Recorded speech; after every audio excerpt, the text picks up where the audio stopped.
नमस्कार. विश्वशांती दर्शन चॅनलमध्ये आपल्या सगळ्यांचं स्वागत. चॅनलची संकल्पना विश्वधर्मी प्राध्यापक डॉक्टर विश्वनाथदा कराड सर यांची, ज्यांनी रचना केली आहे अद्भुत आणि आध्यात्मिक वातावरणाची अनुभूती देणाऱ्या तत्त्वज्ञ संत श्री ज्ञानेश्वर विश्वशांती घुमटाची, तसंच सरस्वती नदीच्या उगमस्थानी उत्तराखंडमधल्या माणा गावी साकारलेल्या माता श्री सरस्वती धाम ज्ञान विज्ञान मंदिराची. हा कार्यक्रम आहे योगी पावन मनाचा या कादंबरीचं क्रमशः कथाकथन. पाहुयात सुवर्ण पिंपळकार लेखक श्री लक्ष्मण घुगे आजच्या कथेबद्दल काय विचार मांडतायत ते. श्रोते हो, रामकृष्ण हरी. इंद्रायणी काठावर अमृत रसाचं महाभोजन या कथेमध्ये माऊलींच्या आयुष्याचा शेवटचा सुवर्ण काळ सुरू झालेला आहे. या जगामध्ये त्यागासारखी पवित्र गोष्ट आणखी कोणती असू शकते?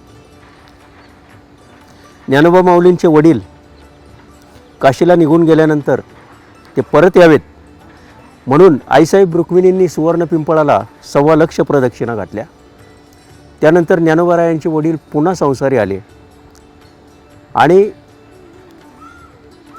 त्याच कालखंडानंतर आईसाहेब रुक्मिणींच्या अमृतवेलीवर 4 फुले टवटवली. ती म्हणजे निवृत्तीनाथ, ज्ञानेश्वर महाराज, सोपानदेव आणि आईसाहेब मुक्ताबाई. त्यांच्या जीवनाचं हे शेवटचं सुवर्ण पर्व. समाधीपूर्वीचा हा सुवर्ण काळ आता आपण या कथेतून ऐकणार आहात. सादर आहे कथा 25वी, इंद्रायणी काठावर अमृत रसाचं महाभोजन.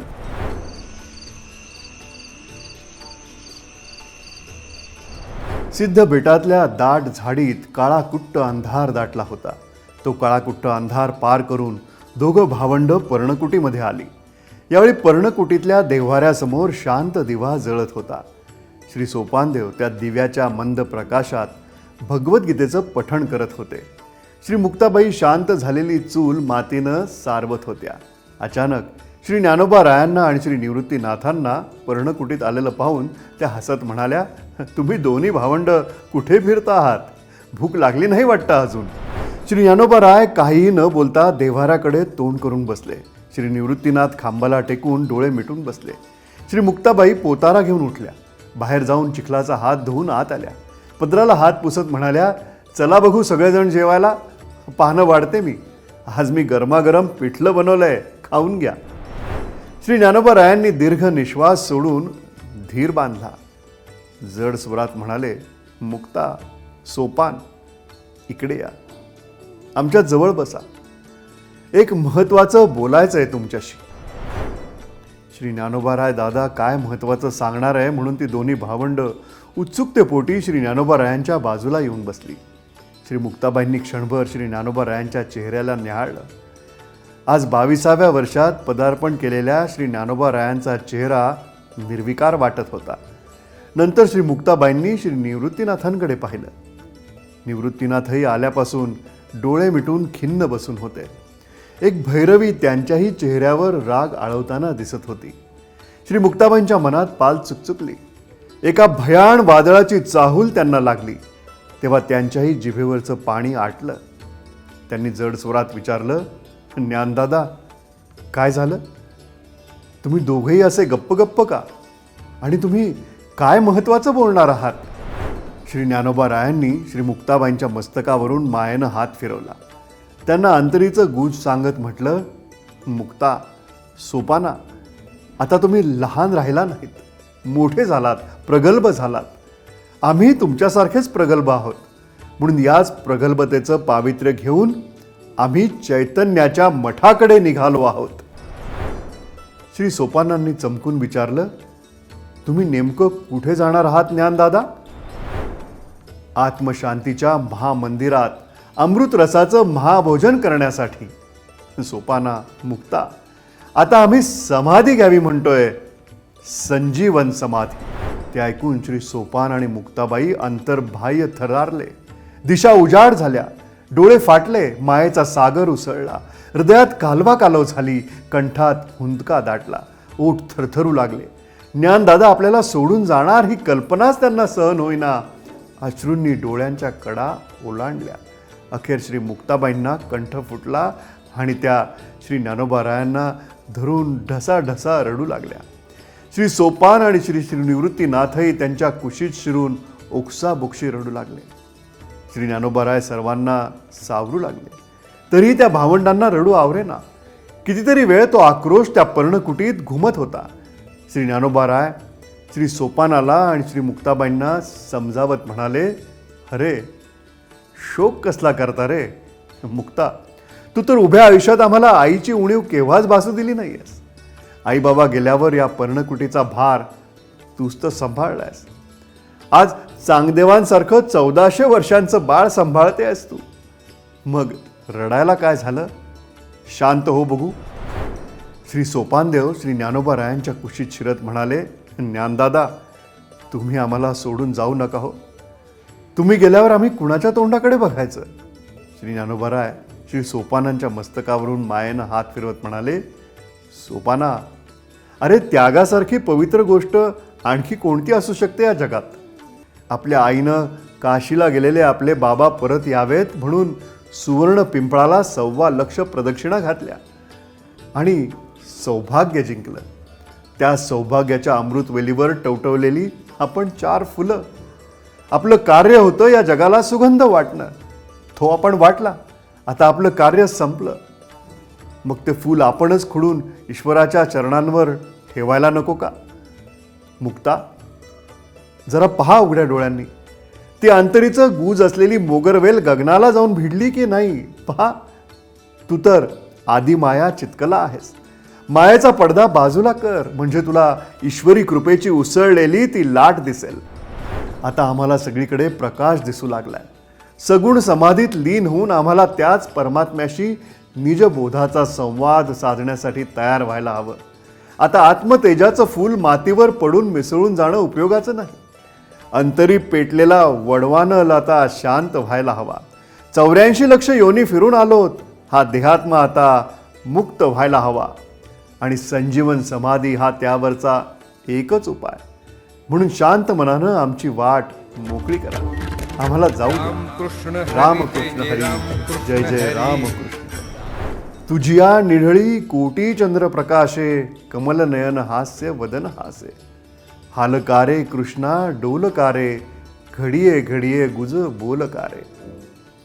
श्री ज्ञानोबारायांनी श्री विठ्ठलाला संकेत कळवत म्हटलं, विठ्ठला मायबापा, तुम्ही आर्यांची अपौरुषेय वेदगंगा जगाच्या शांतीसाठी धरित्रीवर आणून सोडलीत.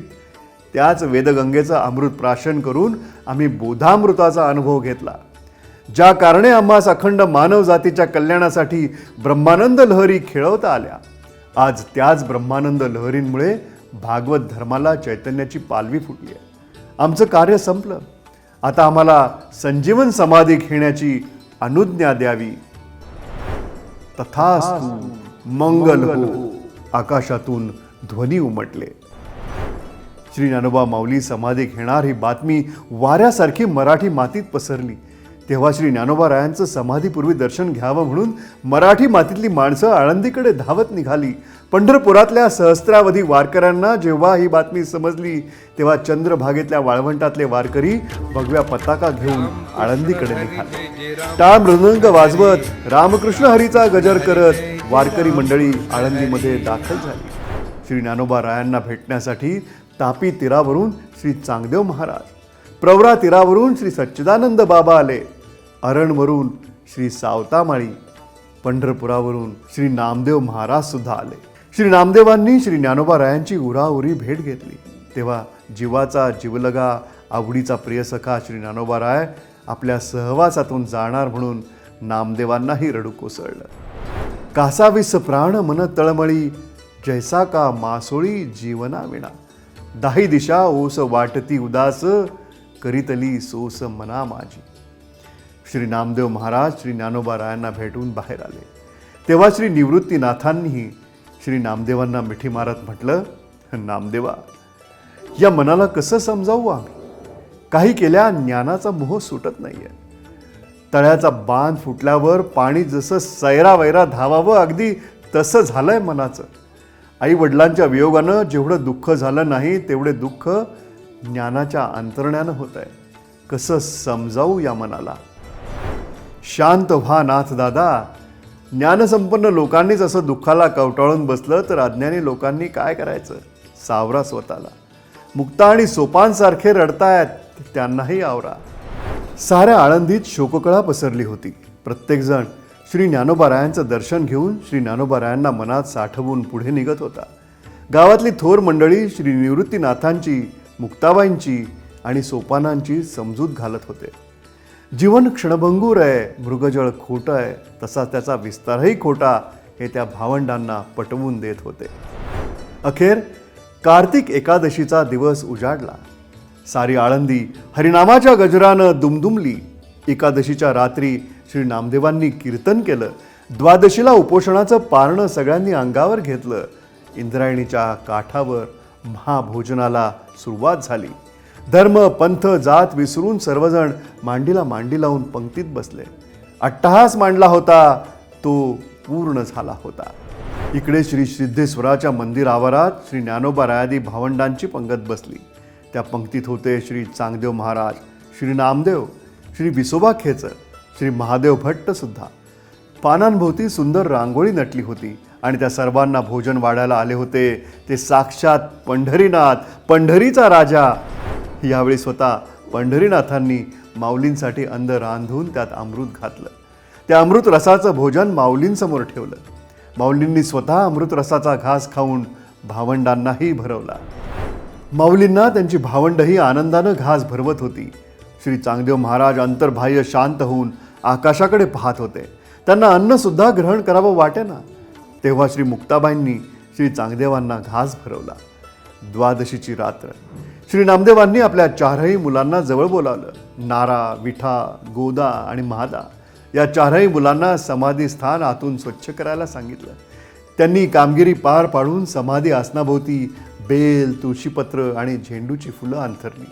आणि इकडे सिद्धबेटातल्या पर्णकुटीत शेवटच्या रात्री भगवान श्री विठ्ठलांचा आणि ज्ञानेश्वरादी चार भावंडांचा शेवटचा संवाद सुरू झाला होता. रामकृष्ण हरी.